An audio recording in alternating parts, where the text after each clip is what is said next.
नमस्कार, आप देख रहे हैं न्यूज़ 1 इंडिया और मैं हूं आपके साथ सपना शर्मा। शुरुआत बड़ी खबर से करते हैं। देहरादून से बड़ी खबर मिल रही है, जहां सीएम पुष्कर सिंह धामी आपदा कंट्रोल रूम पहुंचे हैं। आपदा कंट्रोल रूम में बारिश से हुए नुकसान का वो जायजा ले रहे हैं। एसीएस होम राधा रतूड़ी, सचिव आपदा रंजीत सिन्हा भी इस दौरान मौजूद हैं।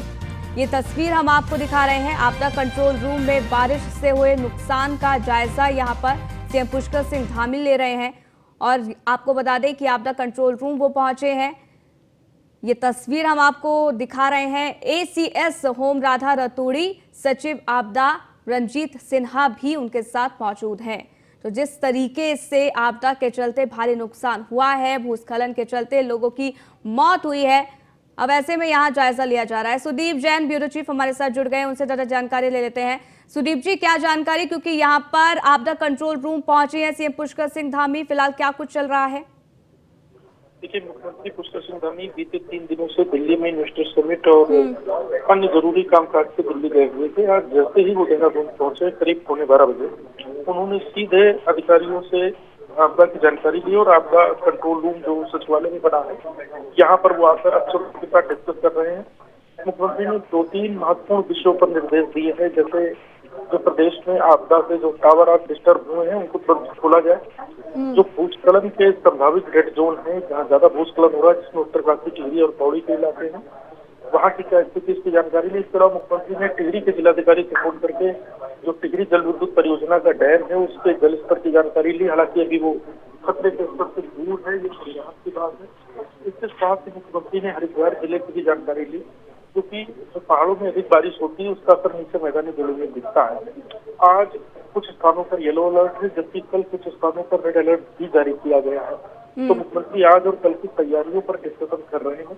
सचिव आपदा के साथ इस वक्त डिस्कशन कर रहे हैं और उनके साथ जो सचिव कार्मिक शैलेश बघेल, अपर सचिव आपदा और एसीएस होम और आईजी होम भी बैठे हुए हैं। ये जो डिस्कशन है ये लगातार चल रहा है और मुख्यमंत्री लगातार 5वीं बार आपदा कंट्रोल रूम आए हैं।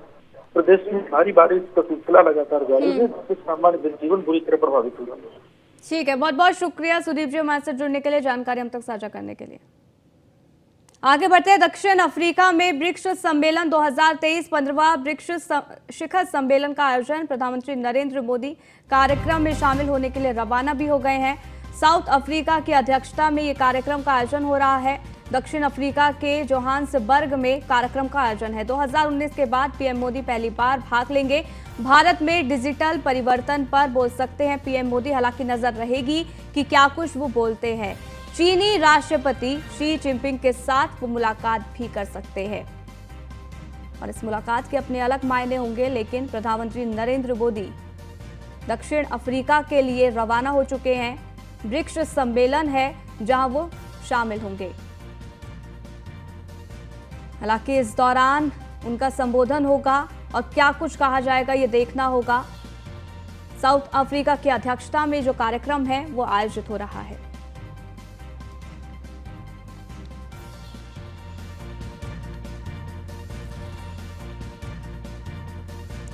दिल्ली से खबर है, जहां G20 सम्मेलन को लेकर तैयारियां शुरू हो चुकी है। अभेद्य होगी शिखर सम्मेलन की सुरक्षा व्यवस्था।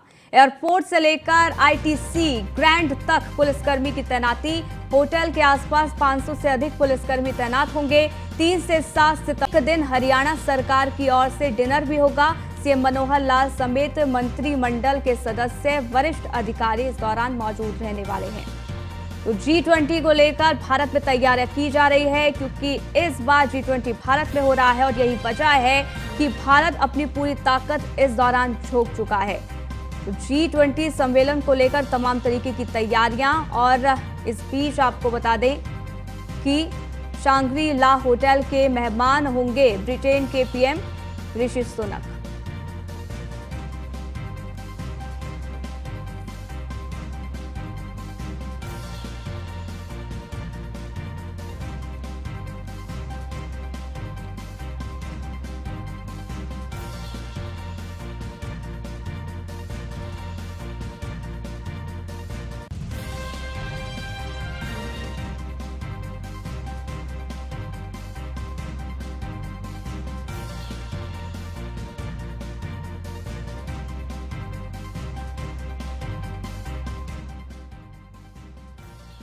दे रहे हैं और आपको बता दें कि G20 सम्मेलन में हिस्सा लेंगे यूएसए राष्ट्रपति। दिल्ली का आईटीसी मौर्य में रुकेंगे यूएसए राष्ट्रपति जो बाइडेन। 5 स्टार होटल के 400 से ज्यादा कमरे हो चुके हैं बुक। होटल के महलनुमा ग्रैंड प्रेसिडेंशियल स्वीट में बाइडेन रुकेंगे। इसके साथ ही चीनी राष्ट्रपति के लिए आईटीसी मौर्य के पास ताज होटल बुक किया गया है। ताज होटल में शी जिनपिंग और सहयोगी स्टे करेंगे। वहीं इसी होटल में यूएई और ब्राजील से आए मेहमान भी रुकेंगे। शांग्री ला होटल के मेहमान होंगे ब्रिटेन के पीएम ऋषि सुनक। वहीं शांग्री ला होटल में जर्मनी के मेहमान भी रुकेंगे। गुरुग्राम के होटल ओबेरॉय में साउथ कोरिया के मेहमान का स्वागत किया जाएगा।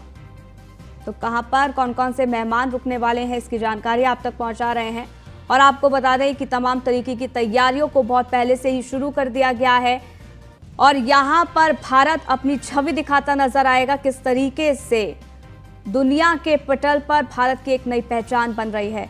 पीयूष तिवारी हमारे संवाददाता जुड़ गए, उनसे ज्यादा जानकारी ले लेते हैं। पीयूष, G20 को लेकर तमाम तरीके की तैयारियां की जा रही है, किसके कहां रुकने की व्यवस्था है इसकी भी लगातार जानकारी आप तक पहुंचा रहे हैं, दर्शकों तक पहुंचा रहे हैं। फिलहाल आपके पास क्या जानकारी इस सम्मेलन को लेकर, इसकी तैयारी को लेकर? बिल्कुल, अगर हम बात करें तो G20 को लेकर भारत की पूरी तैयारी लगभग पूरी कर ली है और कहीं न कहीं करीब 10,000 से ज्यादा जो सुरक्षाकर्मी हैं उनको लगाए जाएंगे। और इस तरीके से हम बात करें कि जब G20 का कार्यक्रम शुरू होगा पूरी तरीके से दिल्ली के इस तरीके से जहाँ पर ये कार्यक्रम होने वाला है उसके लिए ब्लॉक कर दिया जाएगा, यानी कि किसी भी व्यक्ति को बिना पास के वहाँ पे आने की अनुमति नहीं होगी। इसके अलावा अगर हम बात करें तो तमाम होटलों की बुकिंग जो है वो हो चुकी है। आईटीसी मौर्य की बात करें तो वहाँ पे अमेरिकी राष्ट्रपति जो बाइडेन हैं वो वहाँ पे पहुंचेंगे। इसके साथ ही उनके साथ जो सुरक्षाकर्मी है, जो अधिकारी हैं वो वहाँ पे रहेंगे और कहीं न कहीं इसके लिए करीब 400 जो कमरे हैं वो बुक किए गए हैं। इसके साथ ही जो कलताज की बात करें वहाँ पे के रुकने की व्यवस्था है।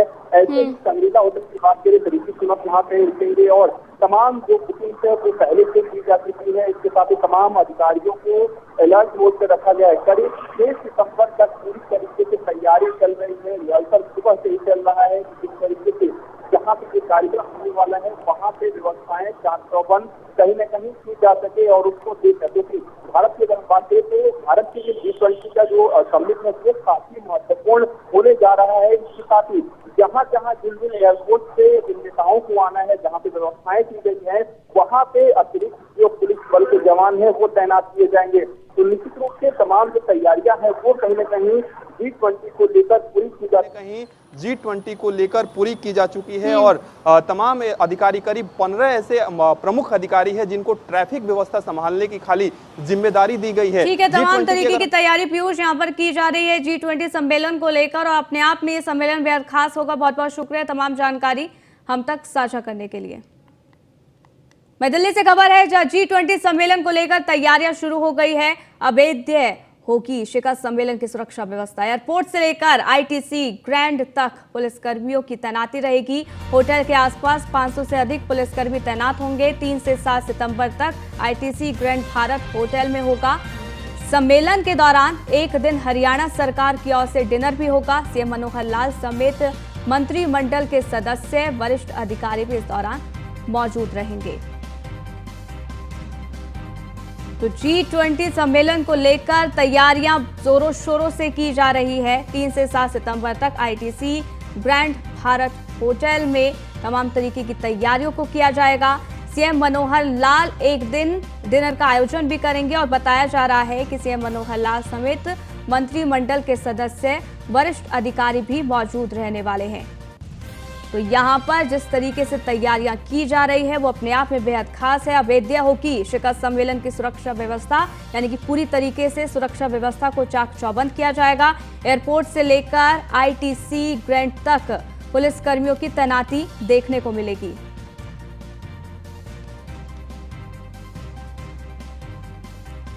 वहीं आपको बता दें कि तमाम तरीके के सुरक्षा के इंतजाम किए जाएंगे और इस दौरान रूट का डायवर्जन भी होगा। सम्मेलन के दौरान एक दिन हरियाणा सरकार की ओर से डिनर भी आयोजित किया जाएगा।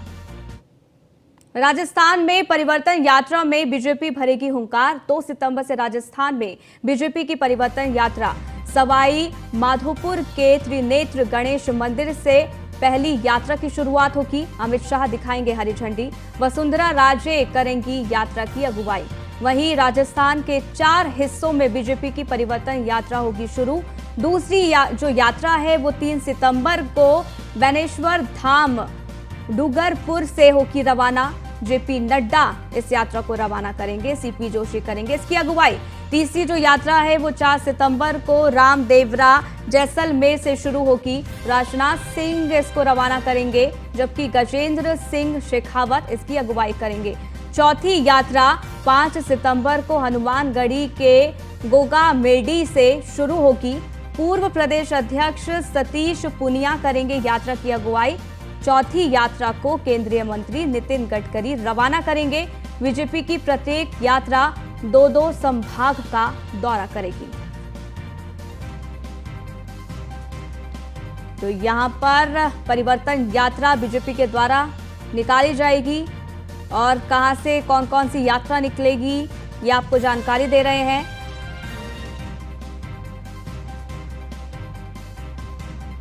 बड़ी खबर आप तक पहुंचा दें। राजस्थान में परिवर्तन यात्रा में बीजेपी हुंकार भरती नजर आएगी, क्योंकि राजस्थान में विधानसभा चुनाव भी होने हैं और ऐसे में यात्रा अपने आप में बेहद खास। 2 सितंबर से राजस्थान में बीजेपी की परिवर्तन ये यात्रा है।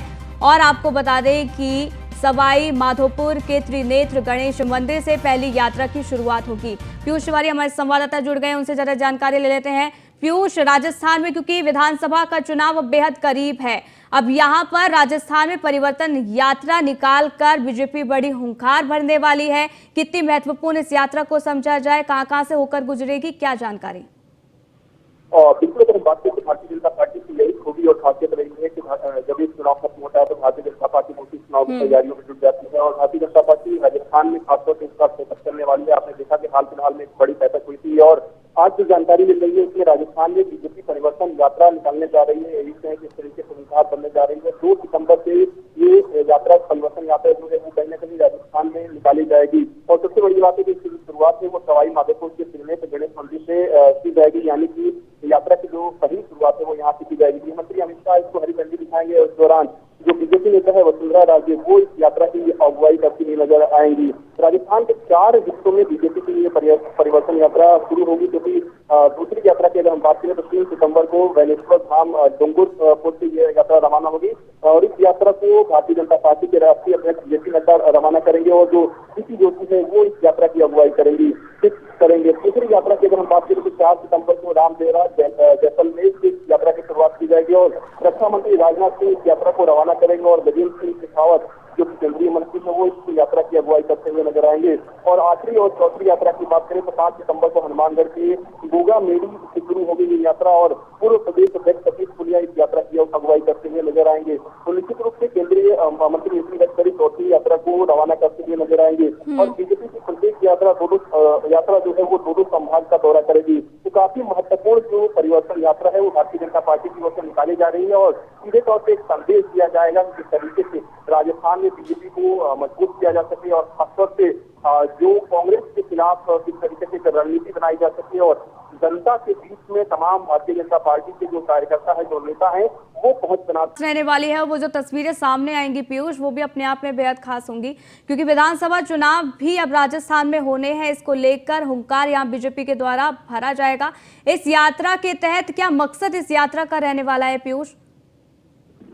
बिल्कुल, अगर हम बात करें तो इस यात्रा का यही मकसद है, क्योंकि भारतीय जनता पार्टी चाहती है कि राजस्थान में अब बदलाव, क्योंकि वहाँ पे वर्तमान में कांग्रेस की सरकार है और भारतीय जनता पार्टी पूरी तरीके से, इसलिए इस यात्रा को कहीं न कहीं परिवर्तन यात्रा भी नाम दिया गया है। और सबसे बड़ी बात है कि 4 चरणों में 4 जगहों से यात्रा शुरू होगी और कहीं न कहीं 4 जगहों से जो यात्रा शुरू हो रही है पूरी तरीके से ये कोशिश की जाएगी किस तरीके से राजस्थान के हर इस गाँव में, हर इस लेवल पर जो पकड़ है, जो पहुंच है, उस यात्रा के जरिए कहीं न कहीं बनाई जा सके और एक संदेश सीधे तौर। ठीक है, बहुत बहुत शुक्रिया पीयूष हमारे साथ जुड़ने के लिए, जानकारी हम तक साझा करने के लिए। आगे बढ़ते हैं, खबर रोहतास जिले के डेहरी से है, जहां आज जन अधिकार पार्टी के सुप्रीम पप्पू यादव डालमिया नगर क्वार्टर को खाली कराने की कोर्ट की अल्टीमेटम जारी करने के बाद डालमिया नगर पहुंचे, जिसके बाद उन्होंने लोगों के साथ मार्च निकाला और ये कहा है कि डालमिया नगर के बंद पड़े उद्योग के आवासीय क्वार्टर्स में रह रहे लोगों को उच्च न्यायालय ने आवास खाली करने का जो अल्टीमेटम दिया है, इसके बाद हजारों लोग बेघर हो रहे हैं। ऐसे में सरकार को कोई बीच का रास्ता निकालना चाहिए। बता दें कि डालमिया नगर का उद्योग बंद हो जाने के बाद उनके आवासीय क्वार्टर में रह रहे लोगों को उच्च न्यायालय ने 31 अगस्त तक सभी आवास खाली करने के निर्देश दिए हैं। कर्मचारी का पैसा बिल बकाया है, आज तक आप उसके लिए कोर्ट नहीं गए। कौन माफिया है जो जबरदस्ती उसको हटाने में लगा हुआ है? इतने बड़े परिवार को, जहाँ 50,000 से ज्यादा लोग हैं, जिन्होंने यहाँ जिंदगी दी है, जिन्होंने कुर्बानी दी है, जिनकी उम्मीद और सपने यहाँ से हैं, आप देंगे नहीं तो क्या होगा? लगातार लड़ेंगे सर, लड़ेंगे। आपके द्वारा लड़ाई लड़ा जाता है, सर, क्या होगा? सुप्रीम कोर्ट लोगों को न्याय मिल पाएगा? सर मैं तो लड़ूंगा, हाई कोर्ट भी जाएंगे, सुप्रीम कोर्ट भी जाएंगे और लड़ेंगे भी, मरेंगे भी। मैंने आपको पहले कह दिया, ये जो पुनपुन है, कदबन जलाशय योजना है, औरंगाबाद और गया का जो हमें किसानों के खेत के पानी का है, इन सारे मगध और सासाराम साहबाद की लड़ाई पूरी ताकत के साथ लड़ेंगे और लेकर भी पहले। मुजफ्फरपुर में प्रशांत किशोर ने नीतीश कुमार पर तंज कसते हुए ये कहा है कि केवल 400 रुपए वृद्धा पेंशन देने से कुछ नहीं होगा। पूरे बिहार को इन्होंने मजदूर और अनपढ़ बना दिया है। ये लोग चाहते हैं कि समाज ऐसे ही रहे। बिहार में जो आदमी शर्ट के ऊपर गंजी पहन लेते हैं, लोग उसी को जमीन नेता मानते हैं, चाहे उसे भाषा विषय का ज्ञान हो या ना हो। जिसके बाद उन्होंने कहा कि भ्रष्टाचार देश में कहाँ नहीं है, नेता कहाँ झूठ नहीं बोलते हैं, लेकिन किसी राज्य में इतनी भयावह स्थिति नहीं है जितनी बिहार में है। कोई तमिलनाडु, महाराष्ट्र, गुजरात से आकर बिहार में नौकरी नहीं कर सकता है। आज़ादी के बाद बिहार की गिनती देश के 5 अच्छे राज्यों में होती थी। आज 28वें नंबर पर बिहार है। बावजूद इसके हम खुद को अच्छा बताते हैं। बता दें कि प्रशांत किशोर 11 महीने से बिहार में पद यात्रा कर रहे हैं। पैदल चलकर लोगों को वोट की ताकत का एहसास दिला रहे हैं।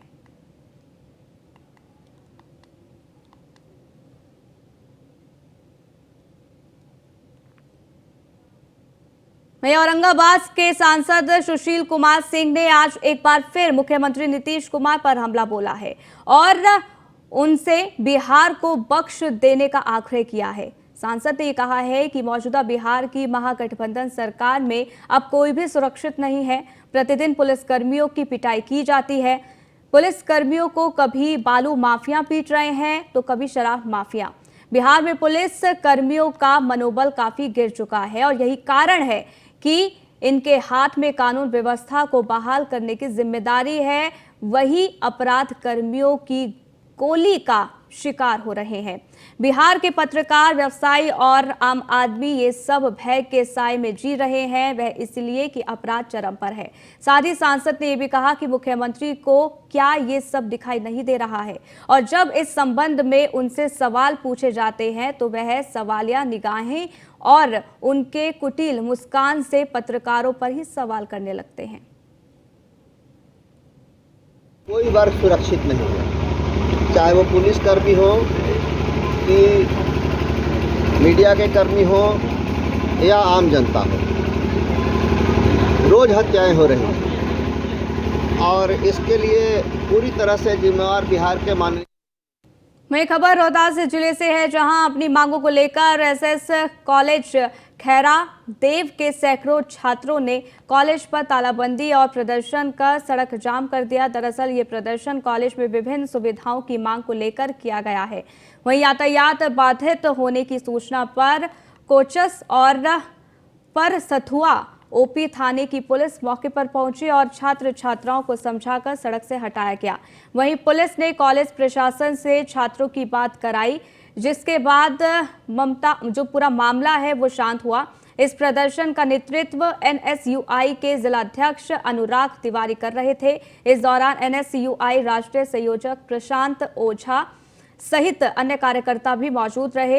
एनएसयूआई के राष्ट्रीय संयोजक प्रशांत ओझा ने ये बताया है कि कॉलेज में सीसीटीवी कैमरा, पेयजल की व्यवस्था, शिक्षकों की व्यवस्था और लाइब्रेरी की व्यवस्था सहित विभिन्न मांगों को लेकर ये तालाबंदी और प्रदर्शन किया है। वहीं इस मामले में कॉलेज के प्रिंसिपल से बात की गई है, जिसके बाद उन्होंने आश्वासन दिया है कि छात्रों की मांग को जल्द से जल्द पूरा किया जाए।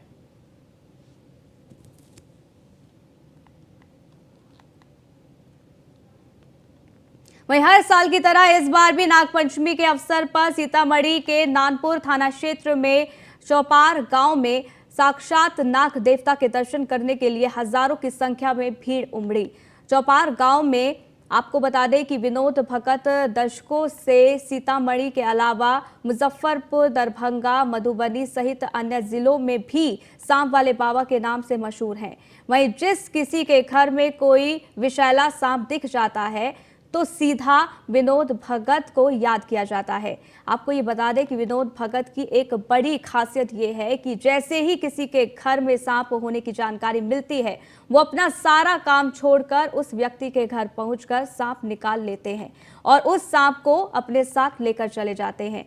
एक बड़ी खासियत ये भी है कि विनोद भगत मिट्टी सूंघ कर ये बता देते हैं कि बिल के अंदर जो सांप छिपा है वह कौन सा सांप है। विनोद भगत के पास सांपों के काटे मरीजों का भी इलाज जड़ी बूटी से होता है। अब तक सैकड़ों पीड़ितों का इलाज इनके यहाँ ठीक ढंग से हो चुका है।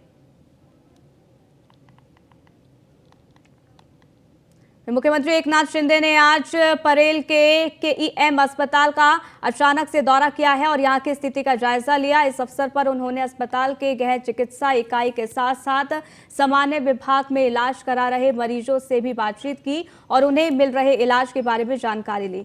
इसके बाद उन्होंने केईएम अस्पताल के 6 वार्डों का भी दौरा किया, जो पिछले कुछ दिनों से बंद था।